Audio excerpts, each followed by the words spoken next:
In den 16 Jahren zwischen 1972 und 1988 wurden 25.449 wissenschaftlich dokumentierte Versuche in Remote Viewing, also in Fernwahrnehmung, durchgeführt.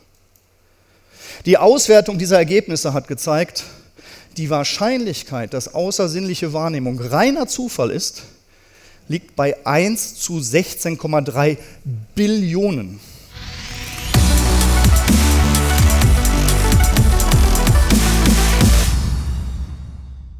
Ja, herzlich willkommen, mein Name ist Carsten Ohrmann und ich freue mich, hier zu sein.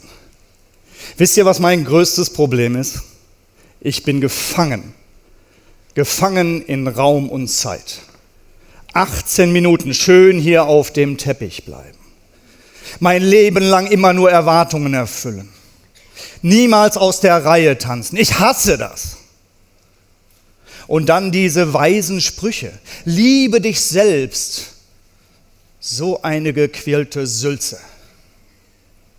Wie soll ich mich denn selbst lieben, wenn ich nicht einmal wirklich weiß, wer ich bin?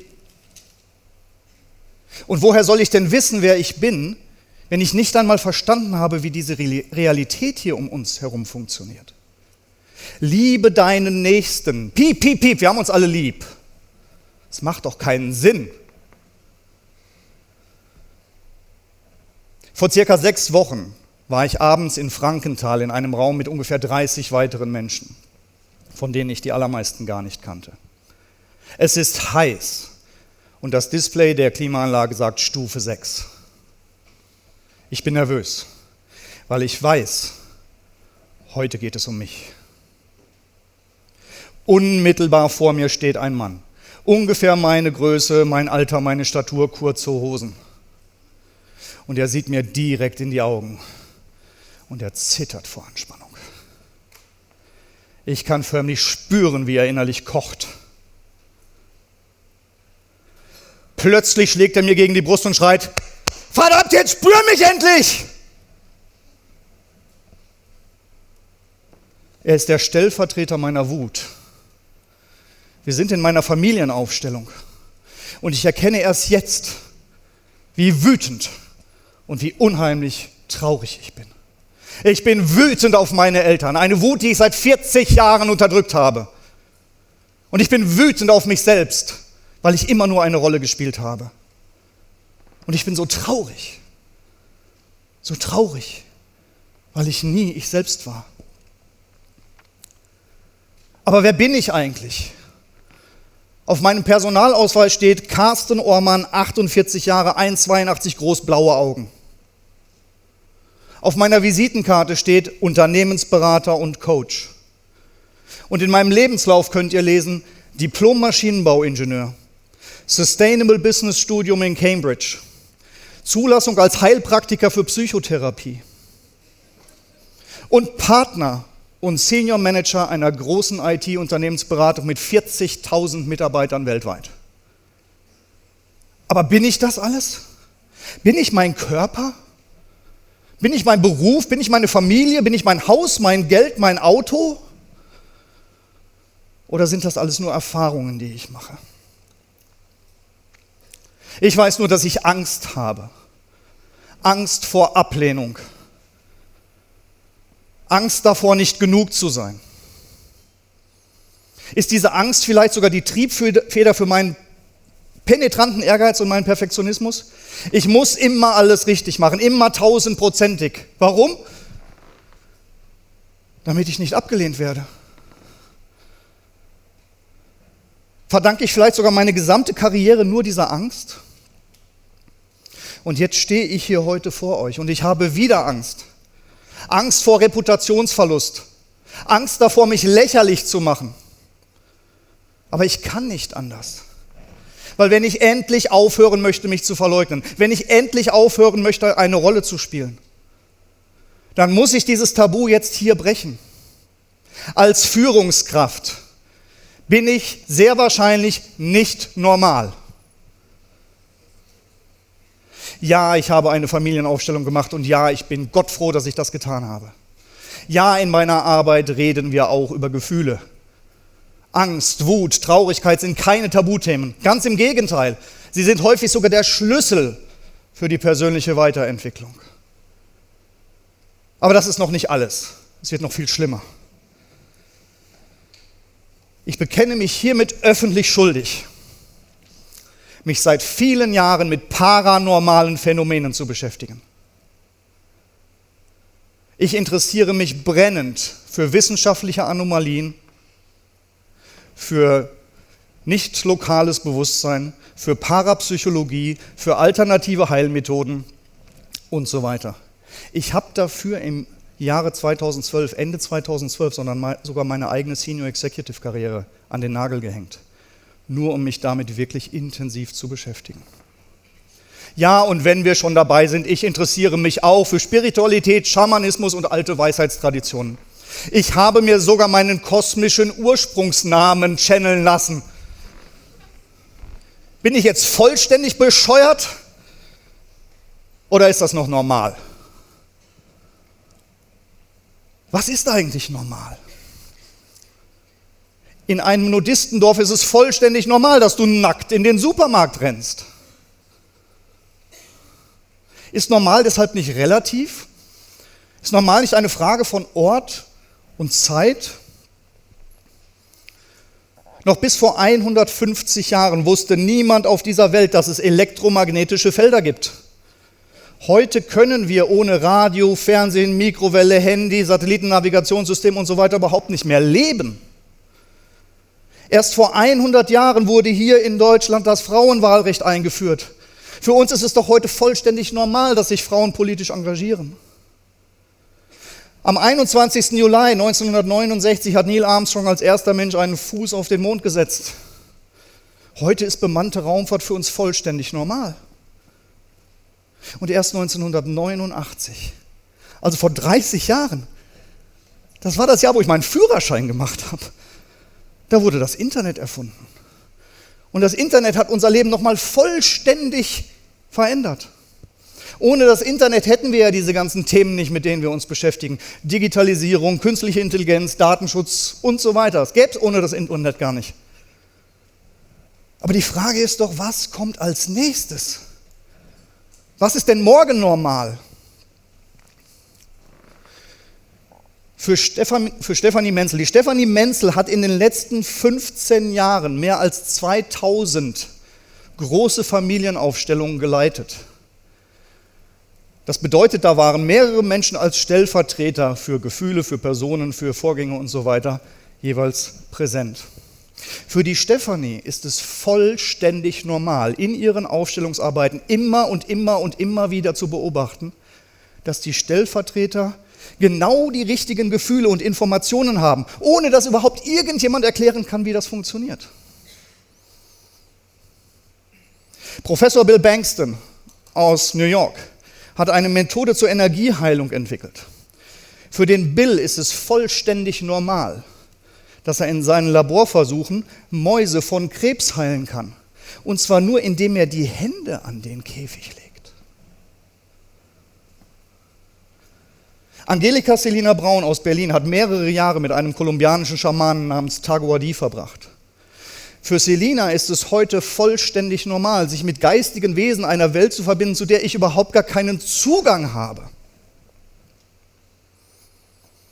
Ich persönlich kenne Stefanie, Bill, Selina und noch weitere solche Menschen sehr gut. Und glaubt mir, ich glaube, das sind keine Spinner. Ich kenne auch Paul Smith aus Utah in den USA sehr gut. Paul ist ein ehemaliger, also pensionierter Major des US-Militärgeheimdienstes. Das US-Militär, oder er war Teil eines Forschungsprojektes, was das US-Militär gemeinsam mit dem Stanford Research Institute durchgeführt hat. Die wollten herausfinden, ob außersinnliche Wahrnehmung wirklich existiert. Und wie man außersinnliche Wahrnehmung zu Zeiten des Kalten Krieges für Spionage nutzen kann. Dieses Projekt ist inzwischen declassified, das heißt, es ist unterliegt nicht mehr der Geheimhaltung. In den 16 Jahren zwischen 1972 und 1988 wurden 25.449 wissenschaftlich dokumentierte Versuche in Remote Viewing, also in Fernwahrnehmung, durchgeführt. Die Auswertung dieser Ergebnisse hat gezeigt, die Wahrscheinlichkeit, dass außersinnliche Wahrnehmung reiner Zufall ist, liegt bei 1 zu 16,3 Billionen. Nur mal zum Vergleich, die Wahrscheinlichkeit, dass wir 6 Richtige im Lotto haben, liegt bei 1 zu ungefähr 15,5 Millionen. 16,3 Billionen können wir uns nicht vorstellen. Stellt euch mal vor, ihr habt eine Kiste, die ist 4 Meter breit, die ist 4 Meter lang und 1 Meter hoch. Und diese Kiste ist randvoll gefüllt mit Sand. In dieser Kiste sind 16 Billionen Sandkörner. Das kommt ungefähr hin, ich bin Perfektionist. Das ist alles feinster Sand, blütenrein, alles weiße Sandkörner, bis auf ein einziges schwarzes Schaf. In dieser Kiste ist genau ein einziges Sandkorn, ein pechrabenschwarzes Sandkorn, irgendwo in dieser Kiste und ihr wisst nicht wo. Und jetzt geht ihr her, ihr verbindet euch die Augen, ihr taucht in diese Kiste, ihr wühlt, ihr entscheidet euch, ihr zieht ein Sandkorn raus und die Wahrscheinlichkeit, dass ihr jetzt dieses eine schwarze Sandkorn in den Fingern haltet, ist genauso gering wie die Wahrscheinlichkeit, dass außersinnliche Wahrnehmung nicht existiert. Mit anderen Worten, außersinnliche Wahrnehmung funktioniert wahrscheinlich und man kann sie erlernen. Bitte versteht mich nicht falsch. Ich möchte gar nicht, dass ihr mir das hier alles glaubt. Ich möchte, dass ihr euch euer eigenes Bild macht. Da draußen rennen jede Menge Spinner rum und da draußen wird unheimlich viel Müll erzählt. Aber vielleicht ist da irgendwo auch manchmal noch ein Stückchen Wahrheit dazwischen. Und es ist jetzt deine Aufgabe, herauszufinden, aus diesem ganzen Puzzle von Informationen dein eigenes persönliches Weltbild zusammenzubauen. Dein persönliches Big Picture. Und dabei kannst du selber entscheiden, welches Puzzleteil für dich plausibel ist. Also welches Puzzlestück du verwenden willst und welches auch nicht. Stellt euch die richtigen Fragen und versucht unabhängig eure eigenen Antworten darauf zu finden. Die Fragen, die ich mir stelle, sind: Wie funktioniert diese Realität? Welche Rolle spielt Bewusstsein? Gibt es so etwas wie ein Informationsfeld, so eine Art zentrales Cloud-Bewusstsein? Und wenn ja, wie interagiert mein kleines Inselbewusstsein hier mit diesem zentralen Cloud-Bewusstsein? Ist es eine Frage von Zugriffsrechten? Kann ich mehr Zugriffsrechte bekommen? Und wie hängt denn jetzt dieses zentrale Cloud-Bewusstsein mit der Materie zusammen? Kann Bewusstsein Materie beeinflussen? Bin ich ein Körper mit Bewusstsein? Oder vielleicht Bewusstsein mit einem Körper? Und wenn ich Bewusstsein mit einem Körper bin und du bist Bewusstsein mit einem Körper, sind wir dann vielleicht das gleiche Bewusstsein? Bin ich du? Bist du ich? Sind wir eins? Sind wir Gott? Und wenn ja, was hätte das für Auswirkungen auf unser Leben, auf unser Business und auf die Welt? Ich erinnere mich noch gut an einen Anruf von einem Herrn Müller. Das war ein später Freitagabend, irgendwann im April oder Mai diesen Jahres, ich weiß es nicht mehr ganz genau. Nach ein paar Minuten Telefonat sagt der Müller zu mir: Sagen Sie, Herr Ohrmann, sind Sie eigentlich Mitglied einer Sekte oder einer Geheimgesellschaft? Und ich sage: Nein, Herr Müller, ich bin Ingenieur, das ist was anderes. Ich bin Hardcore-Rationalist. Ich betreibe meine eigenen Forschung und Entwicklung.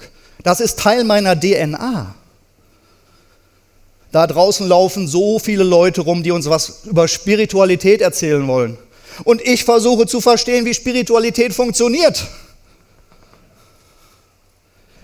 Ich baue doch auch keine Brücke und schicke da Autos drüber, ohne dass ich die Statik vorher zweimal durchgerechnet habe.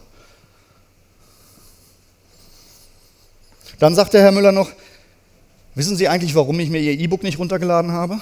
Ich so: Nee, warum? Er sagt: Weil das in dem Verkaufsrang unter esoterische Bücher gelistet ist. Ich so: Ja, das ist ja spannend, weil ich weiß ganz genau, dass als ich das E-Book hochgeladen habe, habe ich nicht die Kategorie Esoterik dafür ausgewählt. Aber wo wir gerade beim Thema sind, wisst ihr eigentlich, was Esoterik bedeutet?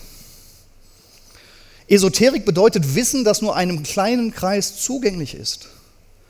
Im Business nennen wir Wissen, was nur einem kleinen Kreis zugänglich ist, wie? Genau, ein Wettbewerbsvorteil. Wenn da also nicht Esoterik draufstehen würde, sondern potenzieller Wettbewerbsvorteil, dann würden sich da viel, viel mehr Menschen für interessieren. Aber nein, wir stehen natürlich auf dem Standpunkt, nein, wir sind doch Führungskräfte. Da kann man doch bei so einem Thema nicht vorangehen.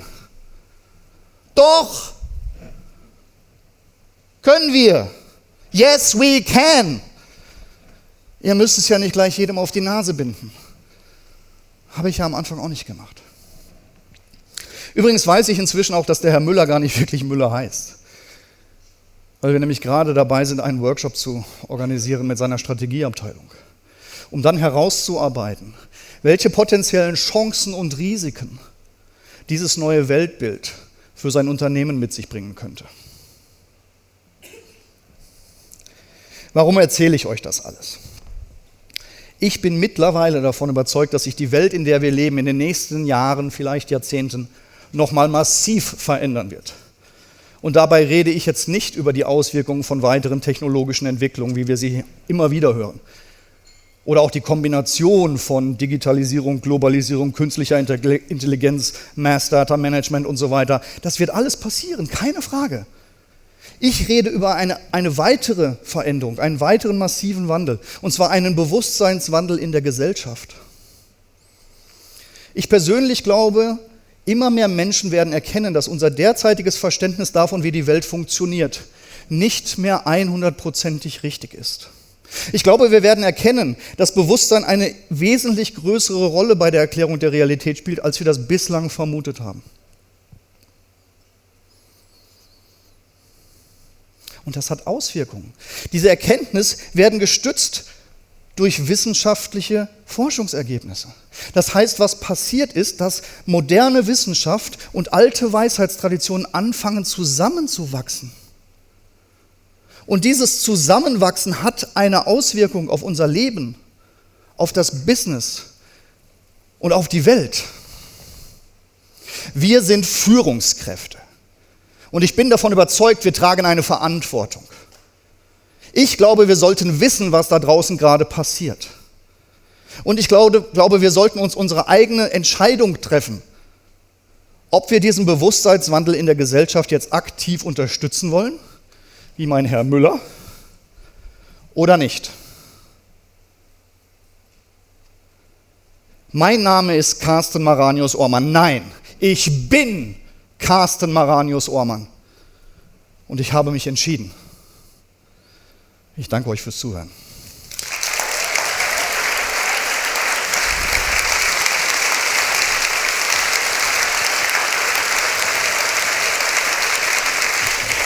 Carsten Ohrmann!